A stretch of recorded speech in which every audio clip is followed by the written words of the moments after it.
Hola, ¿cómo están? Saludos en el amor del Señor. Saludos, por supuesto, a los hermanos en el Señor y también a la gente en general que me están viendo a través de YouTube y Facebook. Bienvenidos al canal Alejandro Marino Oficial.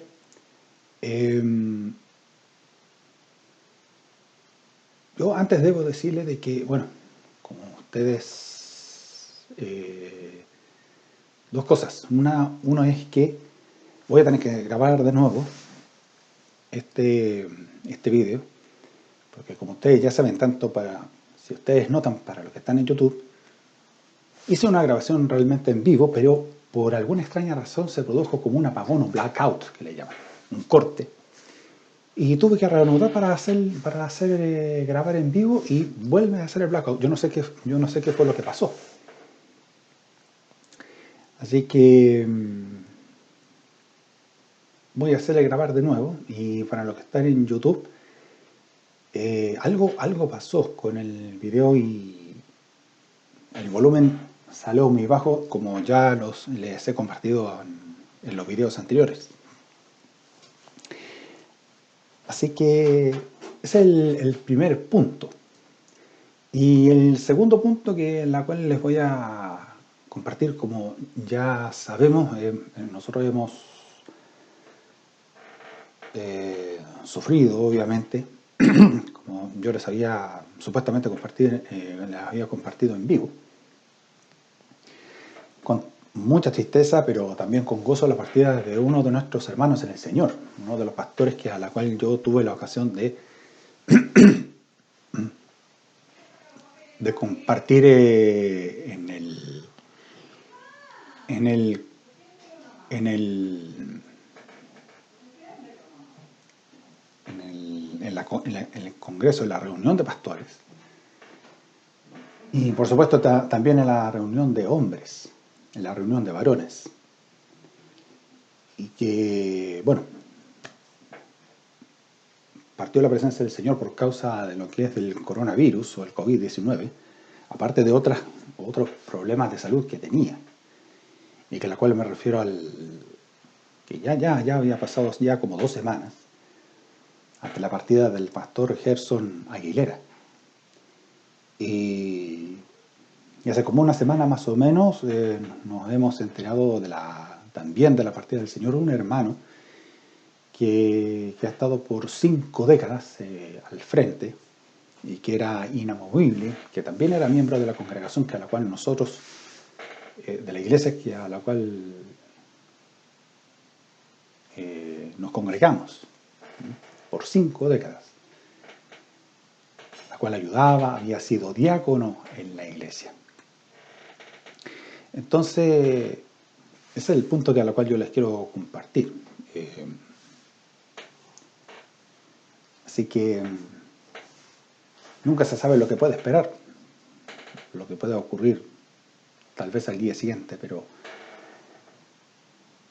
pero yo vengo a compartirles, como les digo, un tema pendiente, tal como yo le explicaba anteriormente, las razones, el por qué, ¿no? Y el tema precisamente se llama, a medida de que yo les menciono, ustedes les van a parecer bastante exagerado, como decimos nosotros los chilenos, no, como que le está poniendo mucho color o que no será mucho lucho, como decimos nosotros los chilenos. El tema dice conjuro y puritanismo, palabras olvidadas en el tiempo. Para ustedes, hermanos, y tal vez para mí también, porque yo también, al igual que ustedes, cuando escuchen esta palabra conjuro, tal vez ustedes lo asocien con lo que es la brujería, ¿no? Lo asocian con ese tipo de palabra. Pero debo decirles que la palabra conjuro aparece en la Biblia.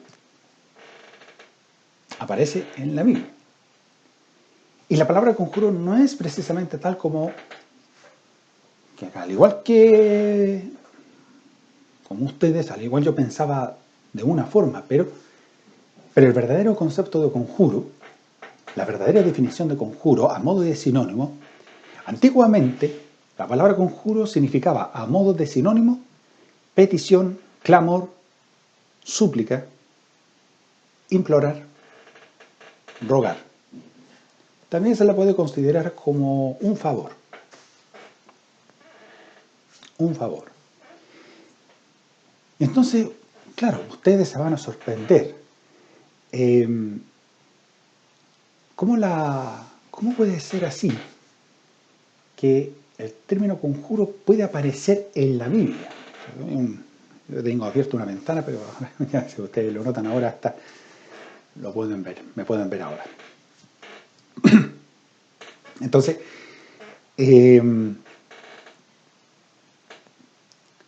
como les digo, ustedes se sorprenden con respecto a este término. Y más aún cuando ustedes piensan, ¿cómo puede ser que conjuro significa, en otras palabras, un ruego, una súplica? ¿Cómo puede ser así? ¿Antiguamente se definía así? Sí, antiguamente se definía. Y yo les debo decir que 4 veces aparece la palabra conjuro en la Biblia, específicamente en el Cantar de los Cantares. Primero en el capítulo 2, verso 7, que dice: yo os conjuro, oh doncella de Jerusalén, o para definir mejor, yo os pido, yo os clamo, yo os suplico, yo os imploro, yo os ruego, oh doncella de Jerusalén, por los corzos y por las siervas del campo, que no despertéis ni hagáis velar al amor hasta que quiera. En el capítulo 3, verso 5, también dice lo mismo, lo cual es una confirmación. Lo vuelvo a leer. Yo os conjuro, oh doncellas de Jerusalén, por los corzos y por las siervas del campo, que no despertéis ni hagáis velar al amor hasta que quiera. Se aparece 2 veces. Dice 2 veces. Primero en el capítulo 2, verso 7 y en el capítulo 3, verso 5. Ambas del Cantar de los Cantares de Salomón. En el capítulo 5, verso 8, dice: yo os conjuro, os pido, os ruego, clamo, suplico, oh doncellas de Jerusalén, si halláis a mi amado, que le hagáis saber que estoy enferma de amor. Y por último, en el capítulo 8, verso 4, os conjuro, ya no es yo, sino que os conjuro, o sea, os pido, os ruego, os clamo, os suplico, oh doncellas de Jerusalén, que no despertéis ni hagáis velar al amor hasta que quiera. Aquí ya no aparece por los corzos y por las siervas del campo, no. Solamente dice: os pido, os ruego, oh doncella de Jerusalén, que no despertéis ni hagáis velar al amor hasta que quiera. Habrán hermanos que van a pensar, ustedes lo pensarán en este minuto, de que yo estoy jugando. Yo les debo decir que esto no es un juego, ni tampoco estoy haciendo uso y abuso con respecto al concepto. ¿Por qué? Yo debo decirles que pastores de antaño y hermanos de antaño, por allá por los 70, 80, quizá mucho más antes, tenían sus Biblias y por supuesto con Biblias en mano aparecía lo que aparece la palabra conjuro, y que no ha tenido ninguna modificación, ninguna variación. Lo que yo les he leído pertenece precisamente a la versión 1960 de la Reina Valera, No hay ninguna modificación al respecto. Y yo no estoy jugando con las cosas de Dios. No, están equivocados. Están equivocados, absolutamente, pastores y hermanos. Si ustedes llegan a pensar de que esto es un juego, no, se equivocan. Se equivocan. Hay Biblias por ahí que están en los años, allá por los años 80, pero que tiene la versión Reina Valera del año 60 y que aparece precisamente ahí. Yo tengo esta Biblia acá, de las antiguas. Tengo esta Biblia de las antiguas, de la versión 1960. Mira, si ustedes se fijan, están como así casi en desuso, pero es por allá de los 70, 80. No hay ninguna modificación, no aparece que la segunda, que la edición está reeditada, no aparece absolutamente nada. Y doy fe de lo que digo. Si algunos hermanos en la actualidad hay un pastor que todavía sigue viviendo, en la cual está vivo todavía, y que tiene una Biblia por allá de los 80, yo les aseguro que aparece 4 veces ahí en el Cantar de los Cantares en la palabra conjuro, en los capítulos y en los versos respectivos. Esto no es un juego, no es un juego, esto es verdad. Ahora, fíjese que lamentablemente la definición o concepto conjuro cambió en el Nuevo Testamento. Y digo lamentablemente porque el hombre cambió de definición, de significado. Y en Hechos, en el capítulo 19, del verso 11 al 16, queda demostrado. Ahí está la prueba. Porque resulta que la han definido y la han cambiado por un concepto ya bastante oscuro. En vez de ser un concepto netamente cristiano, bíblico, ha pasado a ser un concepto netamente oscuro. Ha pasado a ser un concepto netamente en lo que es en el ocultismo, en la brujería. Porque en Efeso Pablo estaba sanando, bueno, no fue Pablo precisamente, sino que fue el Espíritu Santo por medio de Pablo sanando a los enfermos y echando fuera a los demonios. Y en eso estaban unos vendedores, exorcistas ambulantes, digo, y entre ellos, observando obviamente lo que estaba haciendo Pablo, y entre ellos habían 7 muchachos, hijos de un sacerdote judío llamado Esceva, que a la cual comprobaron que las actividades que hacía Pablo supusieron que veían en Pablo un poder mágico. Veían en Pablo un poder mágico. Y entonces comprobaron y averiguaron, más bien, que había un abuelito que estaba poseído por un espíritu impuro, por un espíritu demoníaco, y fueron ellos, los 7 muchachos, a hacer la prueba. Fueron a hacer la prueba. Entonces, estando ya frente a frente con el abuelito, estos muchachos les dijeron, alterando por supuesto el verdadero concepto: te conjuro por Jesús a quien Pablo predica, ordenándole al espíritu que saliera de inmediato. No pasó absolutamente nada. No le hacía ni cosquilla, no le prestó atención, todo lo contrario. El espíritu demoníaco, a través del ancianito, del abuelito, dijo: conozco a Jesús y sé quién es Pablo, pero ustedes quiénes son. Acto seguido, claro, no dice la Biblia, pero yo me imagino que acto seguido agarró un palo y a los 7. A los 7 muchachos, desnudos, malheridos, salieron de la casa, totalmente aterrados. Ahí queda la prueba que lamentablemente ellos alteraron el concepto del conjuro. Lo que antes era un concepto netamente espiritual, bíblico, ahora ha pasado a ser un concepto oscuro, un concepto anticristiano. No. Por lo tanto, la palabra conjuro existe en la Biblia. En la década de los 80, las Biblias de esos tiempos existen. Ahí existe esa palabra, la palabra conjuro. Recuerden, 4 veces aparece la palabra conjuro en el libro del Cantar de los Cantares. Y también, por supuesto, en el libro de Hechos, pero cambiando de definición de manera lamentable.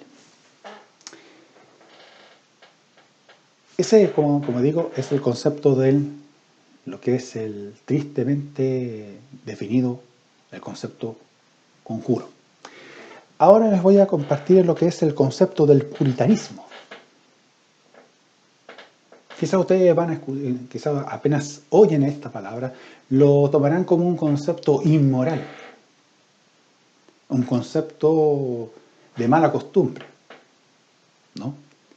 Pero déjeme decirle que el concepto puritanismo también proviene de un concepto espiritual.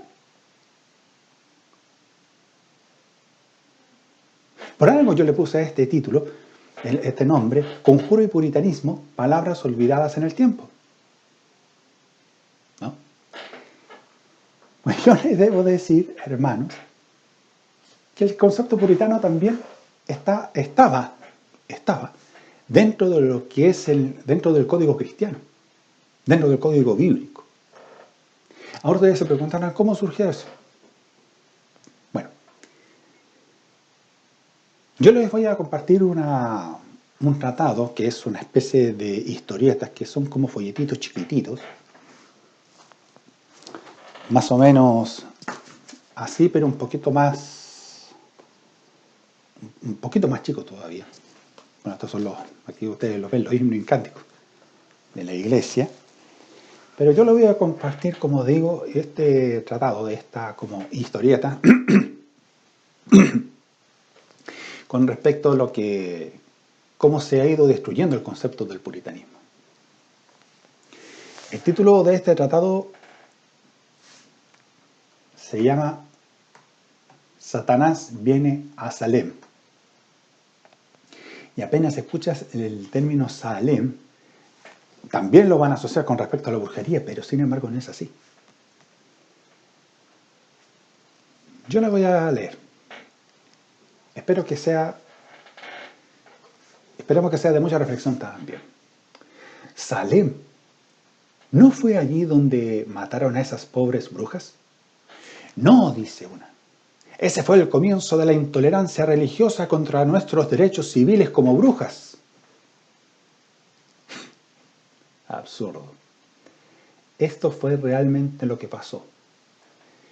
En la década de 1690, mientras la sangrienta Inquisición católica romana aterrorizaba a Europa, Satanás hizo una rápida visita de 2 años a América para destruir a los puritanos. ¿Pudo Satanás usar a un grupito de jovencitas aburridas que iban a la iglesia para aterrorizar a toda una comunidad? Seguro que sí. ¿Y por qué no? Eres el segundo ser más poderoso en el universo. Esas jovencitas fueron responsables por 20 muertes. La gente temía aún mirarlas. Tenían en sus manos las vidas de la comunidad y ellas lo sabían. Todo empezó así. Escuchen. La vida en Salem era difícil. Amargas enemistades entre familias causaron dolor y odio. Sufrían inviernos extremadamente fríos, ataques de los indios y disputas por terrenos. No tenían pastor. El templo estaba vacío, sin luz ni porvenir. Satanás estaba feliz. Tomás Putnam, una figura clave, tenía muchos enemigos. Ana, su esposa, menospreciaba a todos. Tomás contrató al reverendo Samuel Parris como pastor, después de acceder a sus demandas extrañas y costosas. Este era el primer trabajo del reverendo como pastor. Antes, fracasó como negociante. Había estudiado en Harvard, una prestigiosa universidad. Poseía 2 esclavas de Barbados, en una isla, y era arrogante, demandante y desagradable. Muchos se opusieron a él, pero contaba con el apoyo del círculo de Putnam. Cuando estalló la lucha, Parris estuvo en medio de ella. Al final, muchos que estaban contra el reverendo fueron ahorcados. Las jovencitas le rogaron a Tituba, esclava del pastor, que les contara, historias de lo que habían oído sobre el vudú y la magia de la isla. Les fascinaba escuchar acerca de espíritus, maleficios y adivinación del futuro. Su grupo creció hasta que las cosas sobrepasaron todo control. Las muchachitas aprendieron a comunicarse con espíritus y cómo se verían al ser torturadas por un brujo. Estaban listas para que Satanás las usara a fin de llenar a la comunidad de miedo y odio. Una noche, Abigail Williams, de 12 años de edad, empezó a gritar diciendo que la atacaban, que alguien me está mordiendo, ¡pare, pare! A las otras jovencitas les gustó la atención y se unieron a Abigail. El doctor declaró que ellas eran solo víctimas, afligidas por la mano malvada de un brujo. Dio resultado. Cuando la criada de Juan Proctor intentó experimentar ese poder, él al instante la curó, pero al final a él lo ahorcaron considerándolo brujo. Ahí se aparece diciendo, yo no permito eso en mi casa. Lo siento mucho, decía una mujer. Sin embargo, las inocentes muchachitas lograron lo que querían. Solo las compadecieron y oraron por ellas. Para justificar la ejecución de los brujos, la gente cometió un gran error. Usaron la ley del Antiguo Testamento, pero nunca consideraron la gracia del Nuevo Testamento. Por ejemplo, ella me maldijo, es bruja, mátenla. Y ahí menciono lo que dice en el capítulo 22, verso 18 del Antiguo Testamento, en Éxodo. No dejarás que viva la hechicera. Pero ¿qué dice al respecto en el Nuevo Testamento? ¿Qué dice Jesús? Pero yo os digo, amad a vuestros enemigos, bendecid a los que os maldicen, haced bien a los que os aborrecen, y orad por los que os ultrajan y os persiguen. Porque la ley por Moisés fue dada, pero la gracia y la verdad vinieron por Jesucristo. Esto es en Juan capítulo 1, verso 17. Y en respecto, hay una cosa antes, que cuando Jesús dice, pero yo os digo, amad a vuestros enemigos, esto aparece en Mateo 5:44. El reverendo Samuel Parris, los acusadores vociferantes, la mayoría de los Putnam y los 2 magistrados, que eran Juan Hawthorne y Jonathan Corbin, declaraban condenación para las almas que enviaban a la muerte. Los 2 magistrados que eran los 2 jueces. Pero la persona más poderosa en el universo vino a la tierra a salvar nuestras almas. Un contraste, ¿no? Una diferencia amplísima. Yo soy el camino, la verdad y la vida. Nadie viene al Padre sino por mí. Porque no envió Dios a su Hijo al mundo para condenar al mundo, sino para que el mundo sea salvo por él. ¿Cómo puedes tú ser salvo? Para ser salvo, debes creer este mensaje del Evangelio. Cuando Jesús dejó la gloria del cielo, nadie imaginaba quién era realmente Él.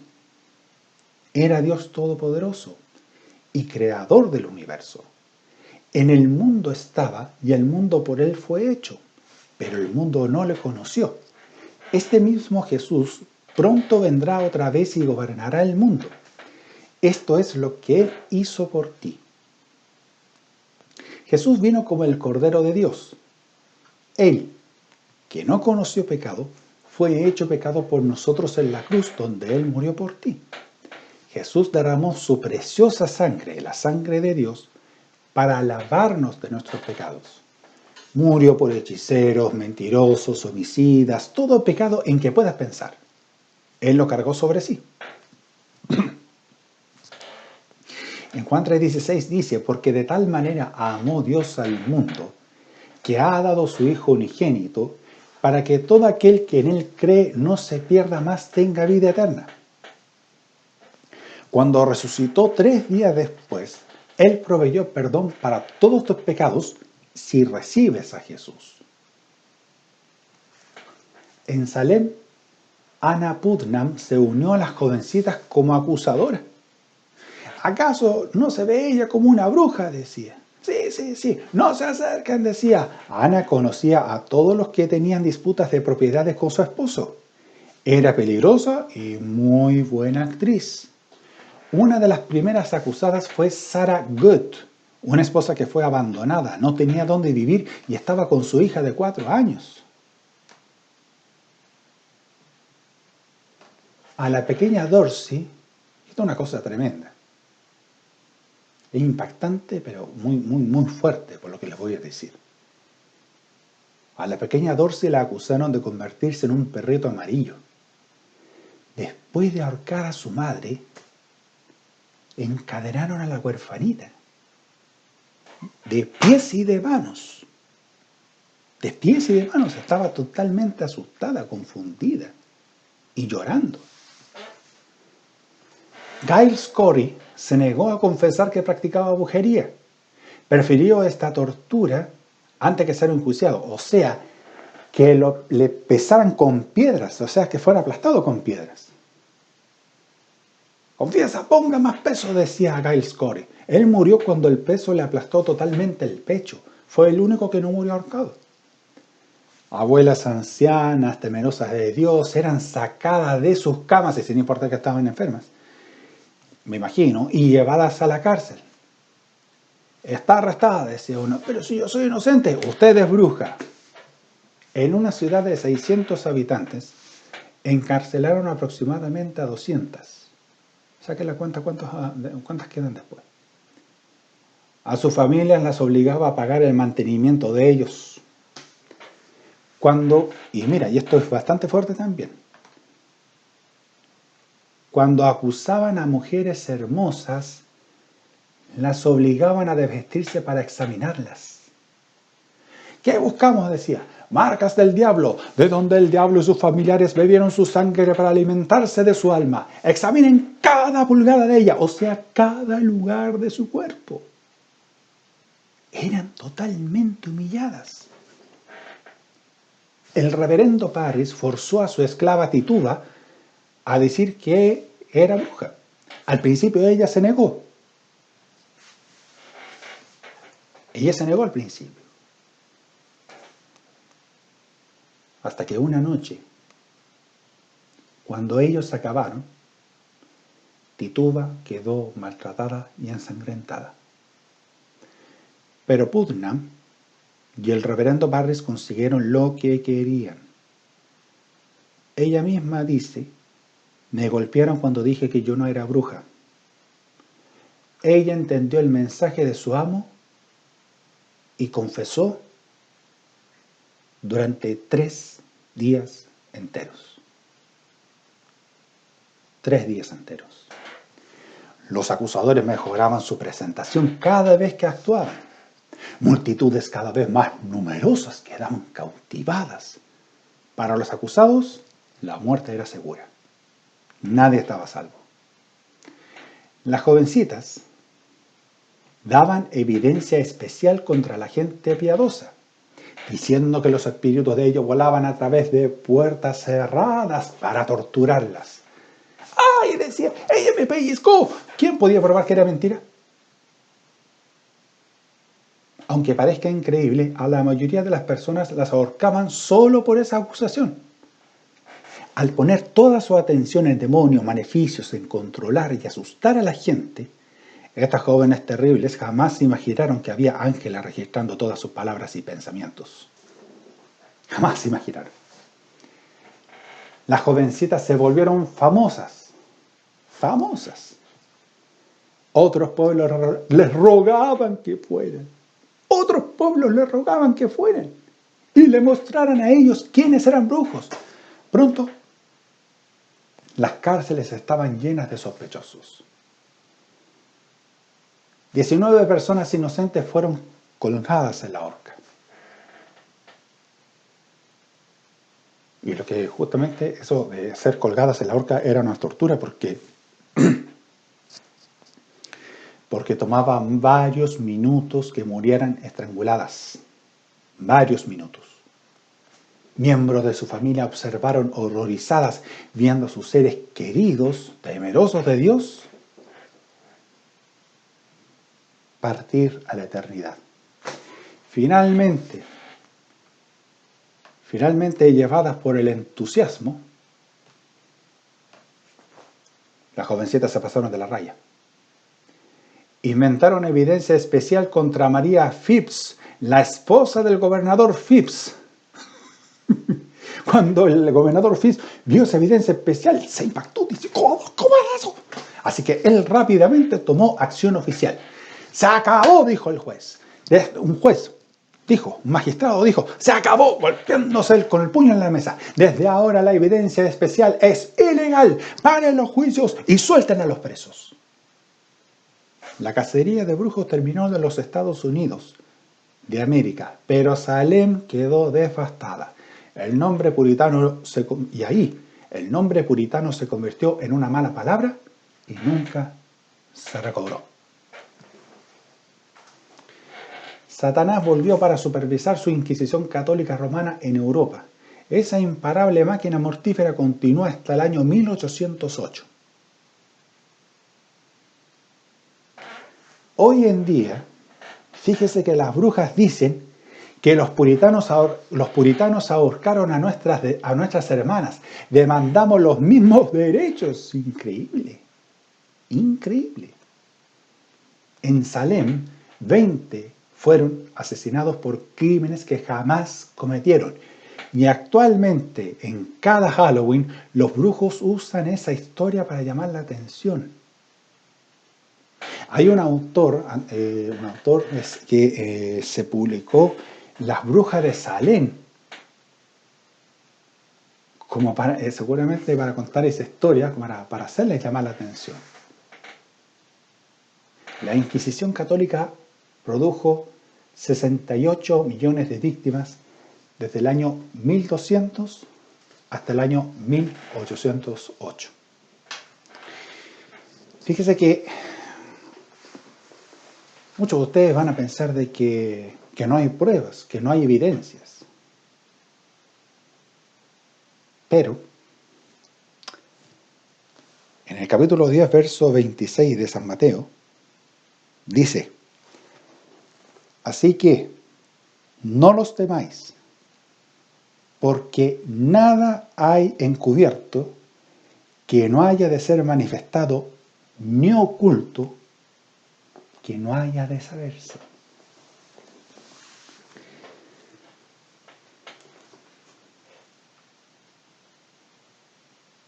Y voy a terminar con esto.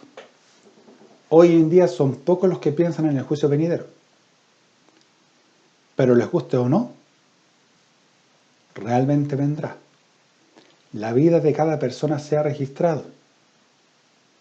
Y en el juicio final, ¿cómo? ¿Qué está diciendo? Sí. La vida de cada persona se ha registrado. Y en el juicio final, todo pensamiento, palabra y acción quedará al descubierto. Cada alma perdida se presentará ante el Señor Jesucristo para rendir cuenta de su vida. Solo los que creyeron en el Evangelio recibieron a Jesucristo como su Salvador personal serán salvos. En el juicio final sucederá algo así. Lo que dice en Apocalipsis 20, verso 12.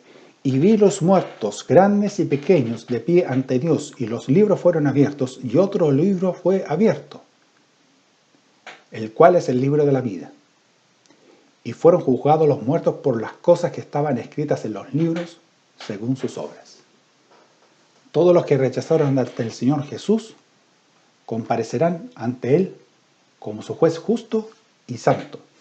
Él no mostrará misericordia al condenarlos a una eternidad Él nos mostrará misericordia al condenarlos a una eternidad de tormento. Ya se te advirtió, el cielo o el infierno. Tú escoges. Creer en el Señor Jesucristo y serás salvo tú y tu casa. Hechos 16:31. Hermanos, y a la gente en general, yo les debo decir que claro, esto ya está advertido. Ahora, aunque les guste o no, el día del juicio vendrá. Pero quiero andarme con respecto a esto del concepto puritano. Esto de lo que ustedes acaban de leer, lo que acaban de escuchar más bien, perdón. Lo que acaban de escuchar más bien es una prueba fehaciente de cómo el término puritanismo se destruyó. De cómo el término puritanismo se destruyó, cambiando, como les decía, desde un concepto espiritual, un concepto netamente bíblico, a hacer pasar un concepto inmoral.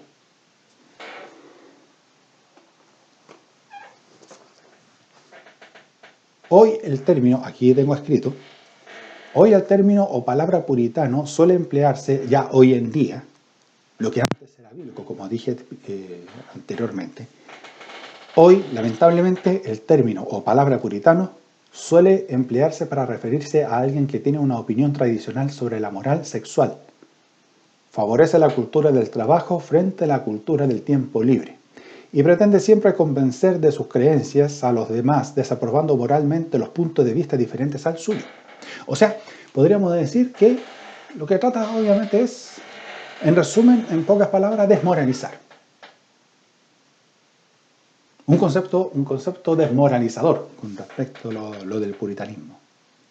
Debo decirles que el concepto puritano que nació por allá en la época de la reina Isabel I, durante la época calvinista, que a la cual se le derivaba el concepto puritano como un concepto de pureza espiritual, pero que lamentablemente como hoy día eso ya se pasó de ser una pureza a una impureza, ¿no? Hay un punto aparte que a la cual yo les quiero decir, pero vemos realmente como ya sabemos, como ya nos hemos enterado, y ustedes también, para la gente en general, no solo para los hermanos, que como los expertos en esto, en el satanismo y especialmente en la brujería, especialmente mujeres brujas, demandan los derechos, o sea, quieren tener los mismos derechos, los mismos deberes, las mismas responsabilidades que una persona natural. Salen a protestar, salen a protestar por su derecho, lo cual es realmente una cosa muy fuerte. Fíjese que, mira, hay un punto que yo les quiero decir.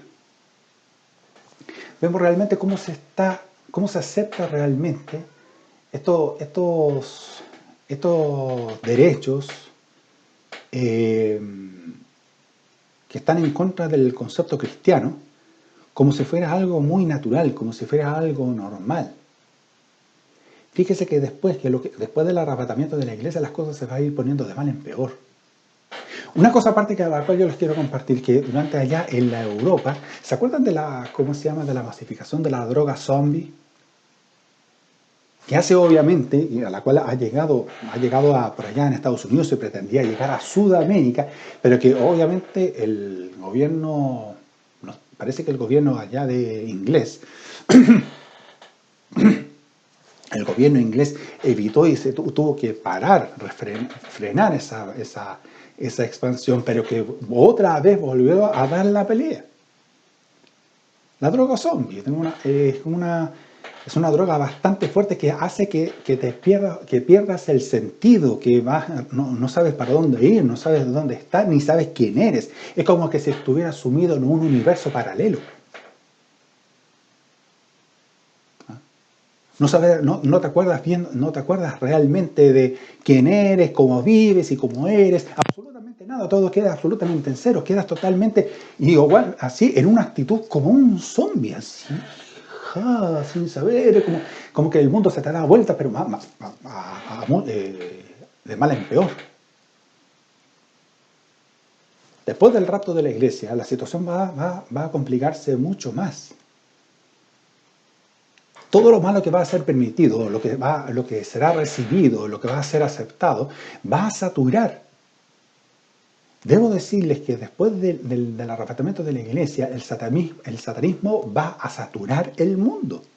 Va a colapsar hasta los más recónditos lugares del planeta. Va a colapsar y se va a tal punto que ya obviamente va a ocurrir un evento muy fuerte que se le conoce como la Gran Tribulación. Pero como digo, eso es un tema aparte.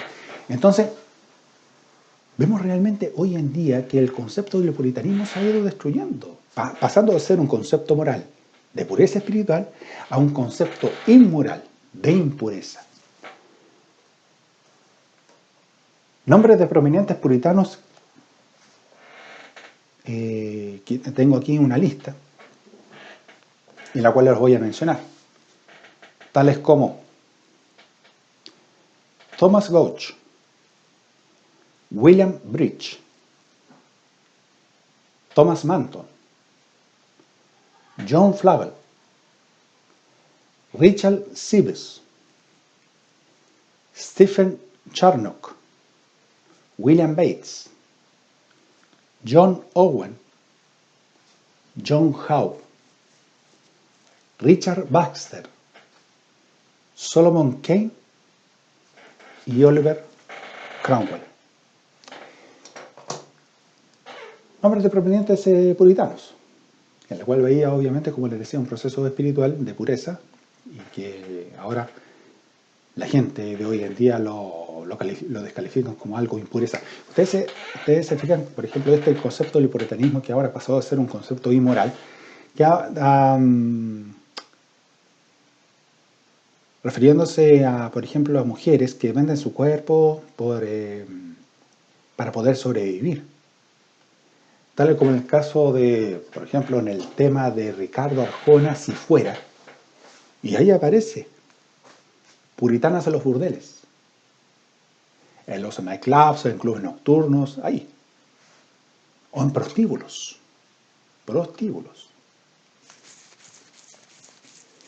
Entonces, lamentablemente, como le digo, tanto ese concepto como los dos conceptos que yo les he mencionado, el conjuro y el puritanismo, han pasado a ser palabras olvidadas en el tiempo. Y para ya finalizar, les quiero compartir esto, hermanos amados.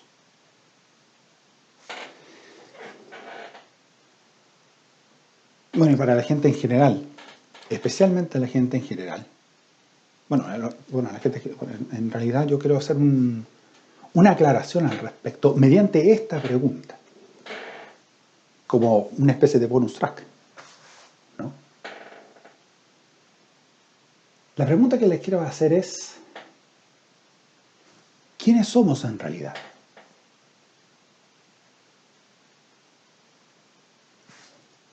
Una pregunta simple, sencilla. ¿Quiénes somos en realidad?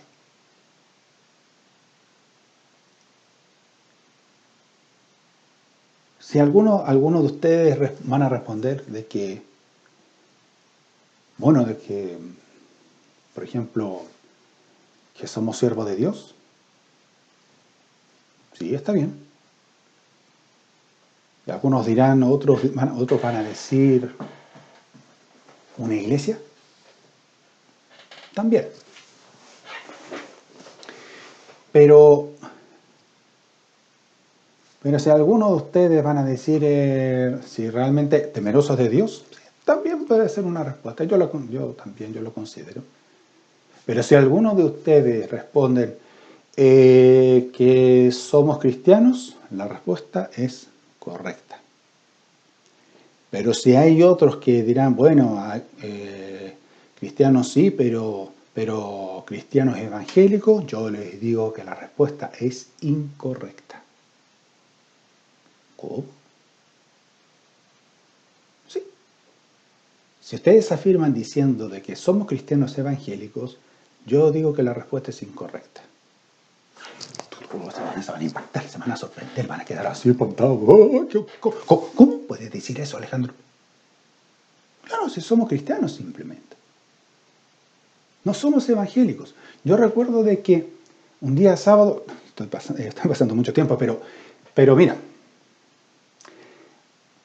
hace un tiempo por allá en el año 2012, un día sábado en una reunión de jóvenes, el Espíritu Santo a través de una hermana confirmó diciendo que nosotros somos cristianos, no evangélicos. Entonces eso cuando yo escuché, sentí como que se me hubieran dado así un puñete en el estómago, en la panza. Perdón. Un puñete a la panza, así, en el estómago. Pero ahí al final yo dije, amén, eso es lo que hacía falta. Y es una verdad, porque nosotros somos cristianos, no evangélicos. Ahora, si ustedes siguen insistiendo que no, que nosotros somos evangélicos, pues yo les quiero hacer una pregunta a modo de desafío. Si ustedes me dicen que en qué libro, capítulo y verso de la Biblia aparece la palabra evangélico, perfecto, yo me retracto. Pero yo les debo decir y les debo asegurar que en ninguna parte de la Biblia aparece la palabra evangélico. En ninguna parte. Yo he buscado incluso hasta en la concordancia la palabra evangélico, pero lo que sí yo he visto a través de la concordancia es la palabra, y tres veces, la palabra evangelista. Uno, en el capítulo 21, verso 8 de Hechos, que dice, al otro día saliendo Pablo y los que con él estábamos, fuimos a Cesarea y entrando en casa de Felipe el evangelista, que era uno de los 7, posamos con él. Dice claramente, Felipe el evangelista, no Felipe el evangélico, sino Felipe el evangelista. Y la segunda parte, en el capítulo 4, verso 11, de la carta de Pablo a los Efesios, dice, y él mismo constituyó a unos apóstoles, a otros profetas, a otros evangélicos, a otros... ¿Evangélicos? No. A otros evangelistas, a otros pastores y maestros. No aparece la palabra evangélico, aparece la palabra evangelista. Y por último, en la carta a la cual va dirigida, en la segunda carta del apóstol Pablo a Timoteo, en el capítulo 4, verso 5, dice, pero tú sé sobrio en todo, soporta las aflicciones, haz obra de evangelista, no de evangélico, de evangelista, cumple tu ministerio. 3 veces aparece la palabra evangelista, no la palabra evangélico. Ahora, si tú sigues insistiendo, si siguen insistiendo de que nosotros somos cristianos evangélicos, escuchen el tema del cantante español cristiano Marcos Vidal a través del tema cristianos, que decía, antes se llamaban nazarenos, después cristianos, ahora no saben cómo llamar. Por lo tanto, hermanos, en el amor de Cristo, pero con severidad, y para que la gente en general también piensen, para que la gente en general piense, hermanos en el Señor, en el amor de Cristo, pero con severidad, paremos con esto. Dejemos de, de autocalificarnos algo de más. En calificarnos de más, en la cual nosotros nos han llamado, y mira, más todavía, fíjense, en Hechos hay una parte en el capítulo de, déjame buscar, que dice en el capítulo 2, en el verso 43, dice, la vida de los primeros cristianos. La vida de los primeros cristianos, en el capítulo 2, verso 43, ¿dice la vida de los primeros evangélicos? No, la vida de los primeros cristianos. Entonces, ¿por qué insisten en afirmar de que somos cristianos evangélicos? ¿O acaso ustedes piensan o creen que Jesucristo llevaba apellido? ¿O que Jesucristo lleva apellido más bien? No. No, hermano. Jesucristo es vida. Jesucristo es el camino, es la verdad, es la vida. Jesucristo es el alfa y la omega, el principio y el fin. No lleva apellido absolutamente nada. Paremos con esta confusión, hermano. Si alguien nos pregunta a qué pertenecemos, a qué religión pertenecemos, y esto es una cosa más adelante que les voy a compartir y con eso yo voy a terminar. Si nos preguntan a qué religión pertenecemos, nosotros decimos que somos cristianos. Y que antes que pertenecíamos a una religión, si ustedes pertenecían, no sé, a la religión católica, adventista, lo que sea, tenemos que decir que somos cristianos.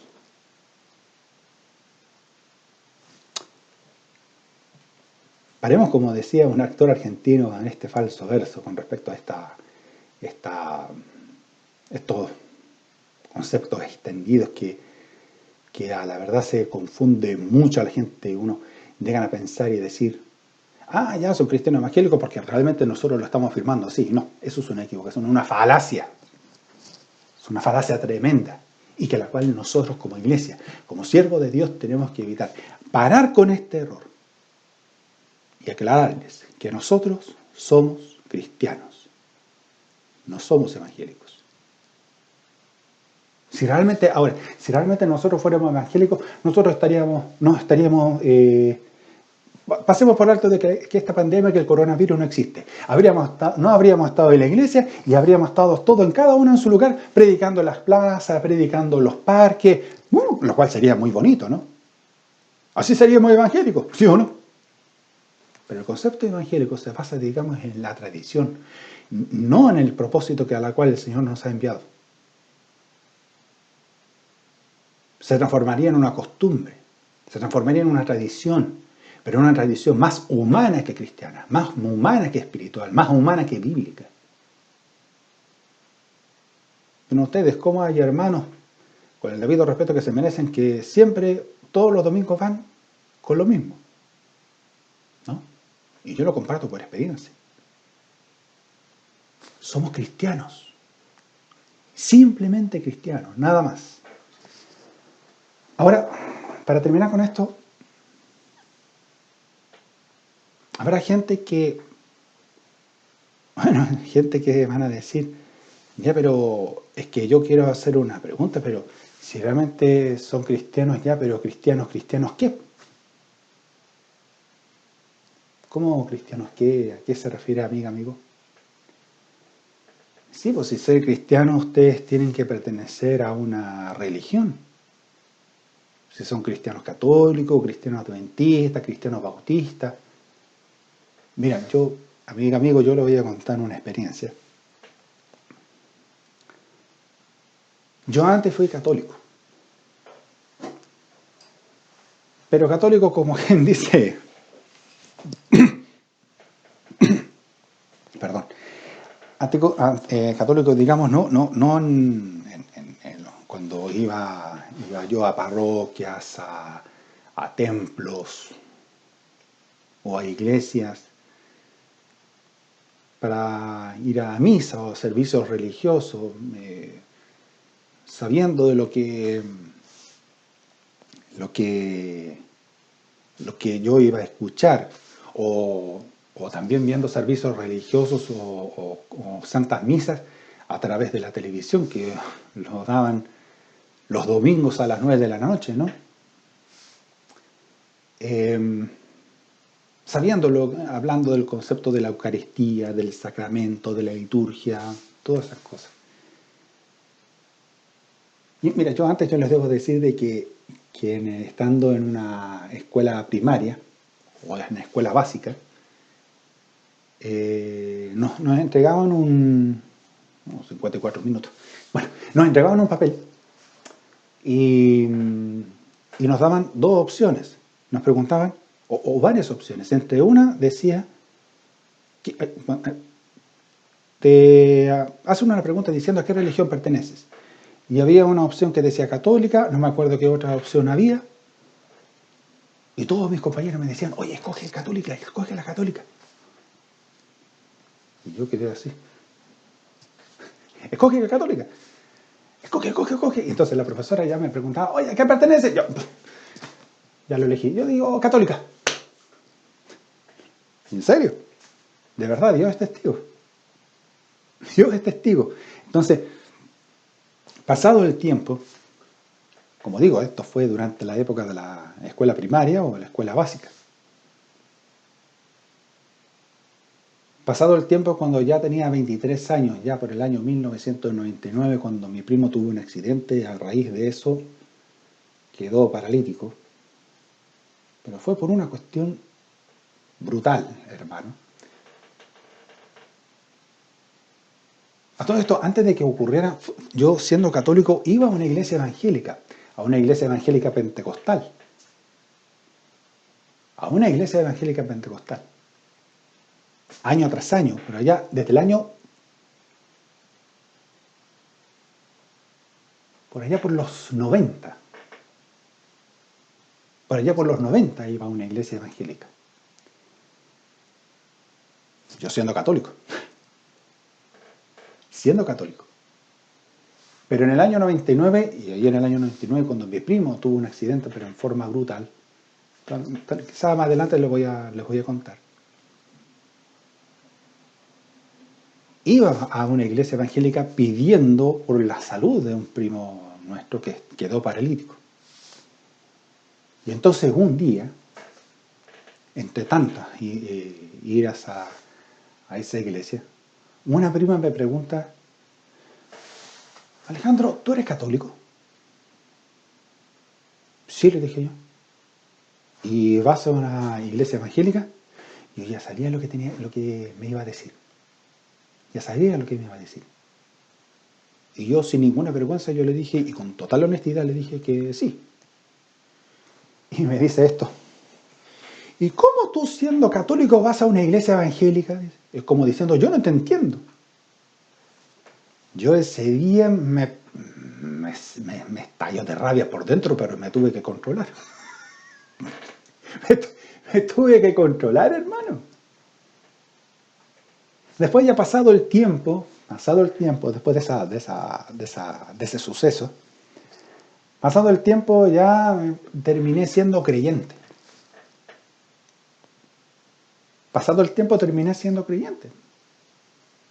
Ya dejé de ser católico, pasaré siendo creyente. Así que por lo tanto, yo les digo esto, yo terminé siendo creyente y al final, en los 15 años que llevo en el camino del Señor,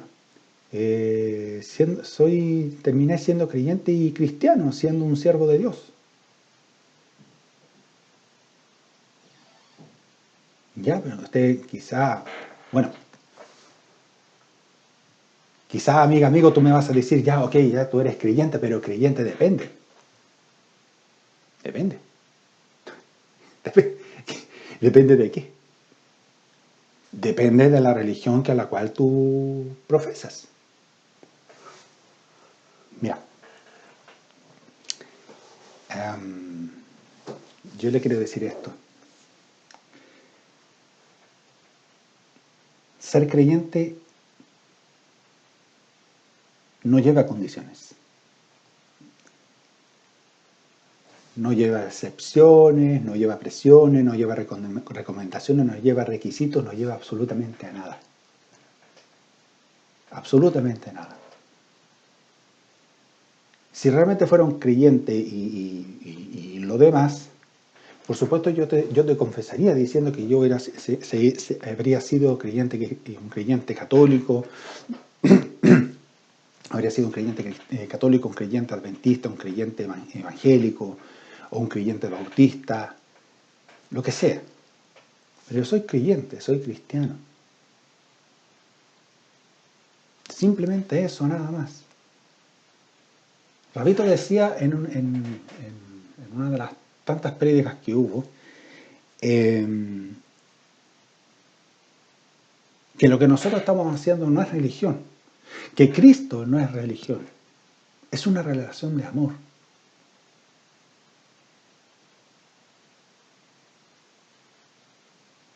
Y una relación basada en, ¿cómo se llama?, en los valores justamente fundamentados en las palabras.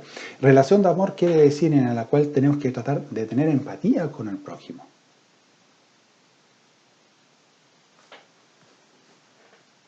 Y un amor en acción.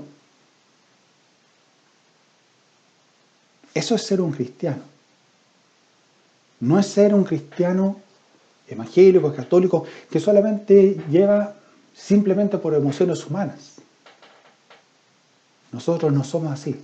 Somos cristianos porque estamos siendo guiados por el carácter del Señor, por el carácter de Cristo, por el carácter de la compasión, por el carácter de la bondad, de la misericordia, por el carácter de la paciencia, por el carácter de la fe, por el carácter del gozo, por el carácter de la mansedumbre, de la templanza y por el carácter de la prudencia. Ese es el verdadero fruto del Espíritu que a la cual está impregnado en nuestra vida, que a la cual está impregnada en nuestro corazón y que la cual nosotros lo estamos viviendo. Así que por lo tanto, amiga, amigo, simplemente nosotros somos creyentes, somos cristianos. Simplemente eso. Nada más. Bueno, pasé una hora. Una hora. Bueno, espero que esto les sirva de mucha reflexión. Pero que ahora ustedes se darán cuenta de cómo que tiene sentido, ¿no es cierto? Que el ser cristiano no lleva condiciones, no lleva requisitos. Claro, no tiene sentido. Más aún tiene sentido en que ser cristiano debe llevar, por supuesto, en el camino de la vida y actuando en el carácter de Cristo. Ser más como Él, no más que Él, sino más como Él. Espero que sea de mucha reflexión. Bueno, se terminó. Si esto ha sido de mucha reflexión, hermanos amados, yo les voy a comenten, comparten esto. Para los que están en YouTube, suscríbanse y aprieten la campanita. Aprieten la campanita para recibir más notificaciones de videos. Y para los que están en YouTube, hagan clic en like y también en seguir, también para también recibir notificaciones, alertas para cuando suba más videos. ¿Bien? Bueno, eso ha sido todo. Yo les tengo pendientes, sí, hermanos, con respecto a el video de la persecución. Yo sé. Yo los amo en el amor del Señor. Recuerden, nosotros somos cristianos, no evangélicos. Somos simplemente creyentes, nosotros estamos haciendo la voluntad de Dios. Y simplemente al hacer la voluntad de Dios no quiere decir que nosotros estamos actuando por nuestras propias emociones, sino que estamos sometiéndonos a su voluntad. Como dice la palabra, es necesario que yo mengüe para que Cristo vive en mí.